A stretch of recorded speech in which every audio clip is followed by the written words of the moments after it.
Hello and welcome back to the world of Craig. Yes, I'm Craig and this is my channel where we get into all things hair and sometimes a bit of beauty too. Now, we're here in London, it's the middle of winter, it's chilly, I'm in a sweater, it's lockdown 3.0, yes it is, but that means that I can bring you guys lots more content. I have a new phone as well. What are you thinking of the quality of the phone? I'm using an iPhone 12, an iPhone 12 Pro Max, I think it is. That's a long name for a phone. Another long story why I have a new phone, but I have a new phone and it means that I have the time to bring you guys lots more content and I have loads of ideas. If it's your first time here, then hello. And if you're coming back to see more of what I'm getting up to, thank you so much.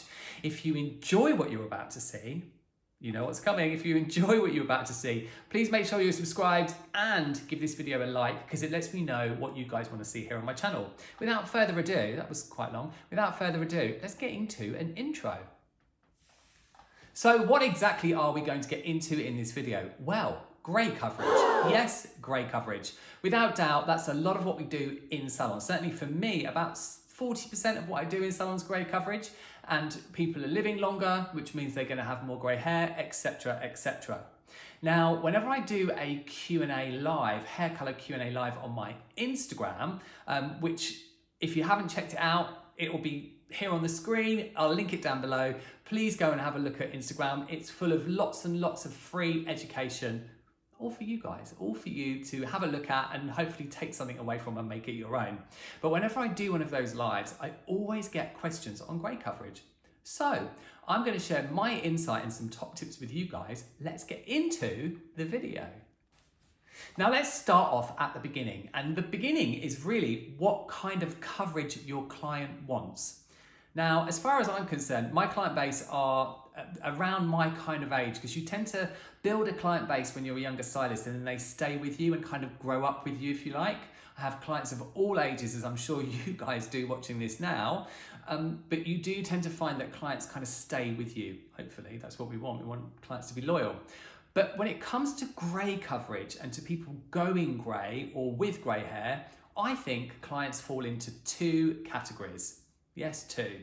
They're either the client that wants a kind of soft blend of their grey and they're not necessarily into having it completely covered, and therefore you have different options as what you could do. You could use a demi-permanent colour, you could put some highlights in and use a demi-permanent colour maybe, but there's lots of different ways of dealing with that blending situation. The other sort of client that you have is the client that doesn't want to see any grey hairs. I have clients like that. We all have clients like that. My regular root retouch clients that I see once a month are those sorts of clients. Now, it's really important that we pick the right product and the right process, obviously through a process of, through the whole consultation situation, but it really does boil down to those two different categories. Do they want to blend their grey hair and therefore using the correct technique for that? Or are they someone that says, nope, categorically, I do not want to see grey. And we live in a world now where in the hairdressing industry, there's a lot of talk about managing people's expectations, but that's a good question to ask those grey-haired clients or clients that are beginning to go grey. Do you want to see any grey hair? Do you mind if there's a few grey hairs here and there? How much maintenance do you want and you want your upkeep to be? Because obviously if you're going to have get into a situation where you're covering all of the grey, with something that's quite opaque, then there's going to be quite a strong regrowth. So which one of those two categories do your clients with grey hair fit into? A good question to ask yourselves and, of course, your clients. So we know exactly what sort of coverage our clients want or what sort of coverage we want as consumers at home.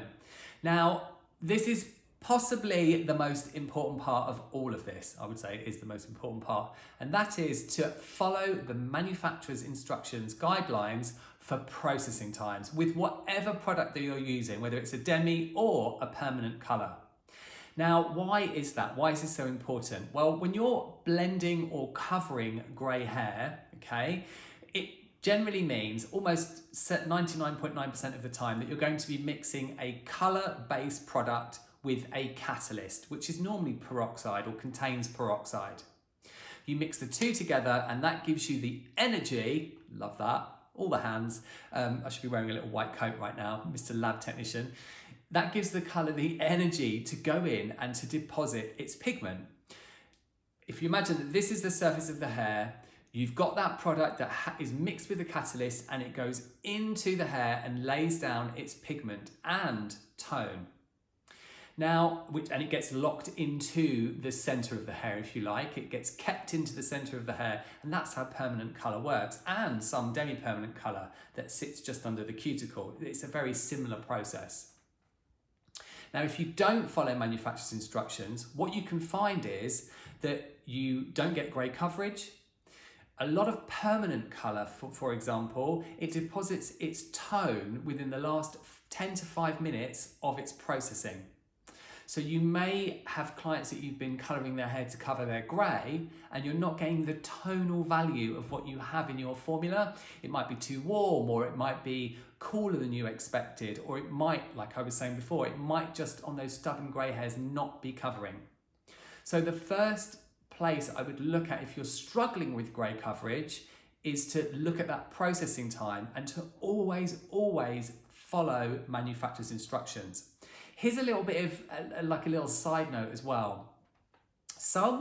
Most professional lines will give you a guideline time. Let's say, for example, 35 minutes. Just take that as an example. They are all different, and I do, highly recommend that you know exactly what the processing times are. But let's say it's 35 minutes. Permanent colour and demi-permanent colour, once again, has no shut-off time. So manufacturers will tell you that after a certain amount of time, a colour product stops working. That's not the case. All colour products that contain a colour base and a catalyst to give it the product energy, there we go again, they do not stop working. They're not going to get dramatically darker, but the process does very much slow down after that processing time, let's say 35 minutes, but they don't have a complete shut-off point. Even though we've come an awfully long way from back in the days in the 1950s where you had sort of 3 colours of tint and you had to watch it like a hawk and whip it off. I wasn't around then, I'm not that old. But even though we've come a long way, it's not possible to build in, like a sort of emergency stop, or a stop if you like, into a hair colour product. So please, please, please always follow manufacturer's guidelines. So, following on from manufacturer's guidelines, and I've already mentioned peroxides, just another point on peroxide that I wanted to share with you guys. Often I have heard or seen, or people have DM'd me that they're using 10 volume to cover grey hair because they feel that they're just depositing pigment into the hair, so therefore they don't need to use what they might have been guided by the brand to use, which would be 20 volume. In my opinion, even if you are just depositing colour on the same level or deepening the hair, you do need to often, not always, but very, very often, to get good coverage, use 20 volume. Once again, it's a matter of energy. You need that 20 volume catalyst in order to activate the product and for it to go deep enough into the hair and to, if you like, to let it do its job. It's down to follow what the manufacturer's guidelines are, and then you'll get the best results. So next up, it's a grey formulation tip. It's about what's actually going into your formulas. Some of you may be surprised, but I don't actually use double bases like double zeros or double N's, depending on what line of colour that you use. I'm just not a fan, personally, of my aesthetic. I'm not a fan of that very, very opaque, quite solid often result. A lot of you will be into it, and that's completely fine. I do not have a problem with it. It is horses for courses.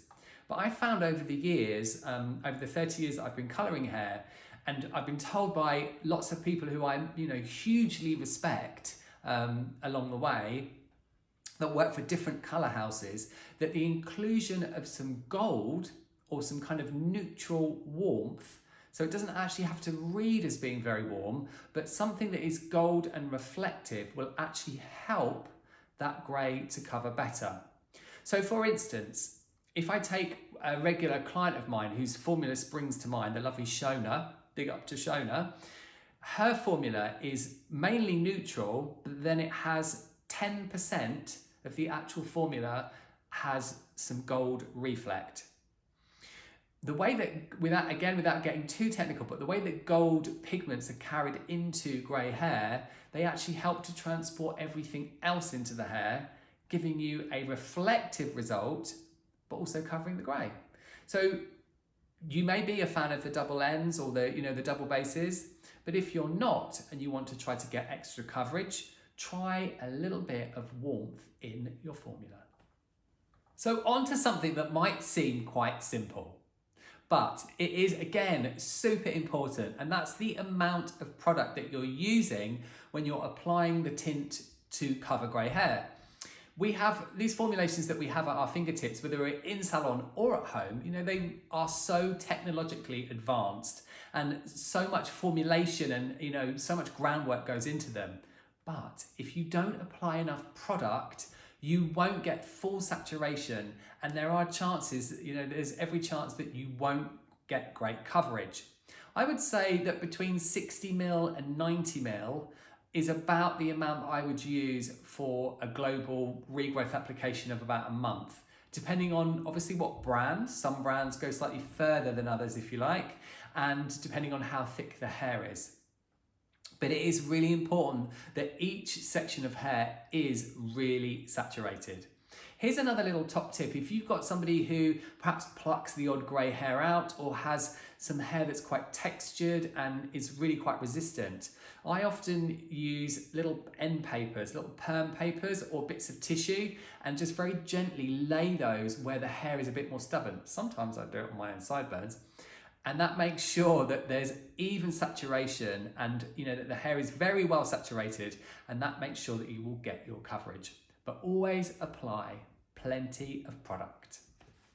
Now, let it be said that I am a fan of grey coverage. I do lots of it in salon, as I've already mentioned, and it's something that, I'm a big advocate of covering, blending, doing something to grey hair. That's just me, I just am. I do think there are people that look incredible with their natural grey hair, but in my opinion, I'm here for the hair colour. Last but by no means least, and maybe slightly controversial, there are some clients whose hair just doesn't cover very well. It's generally that client that wants 100% opaque, solid coverage that you could find it's tricky to actually give them that. And that just is what it is. It's probably the most popular question that I get, the most popular DM. I have this client, I've used a double N and I've put heat on it and I've done everything I can do and it still won't cover. Then the chances are it won't cover. It's just not going to cover with any product that you use. And therefore, I think if you've done, if you've been through it all systematically, you've tried everything in your hair colouring arsenal and nothing is really giving you that coverage, then maybe it's the time to have a conversation with that client and to think of some other way of blending the grey, of giving them some kind of translucent coverage, or, coming up with a different way to, approach that and to give the client what they want. But you're not always going to get 100% coverage. So that's it for our dive into grey coverage. As always, if you've enjoyed this video, then please give it a like and make sure that you subscribe and you hit that bell to turn on notifications. Otherwise, you won't see what else is coming on my channel. That's just the way that the algorithm works here on YouTube. It leaves me to say a huge thank you for watching this video, and you guys take care, and I'll see you all in the next one.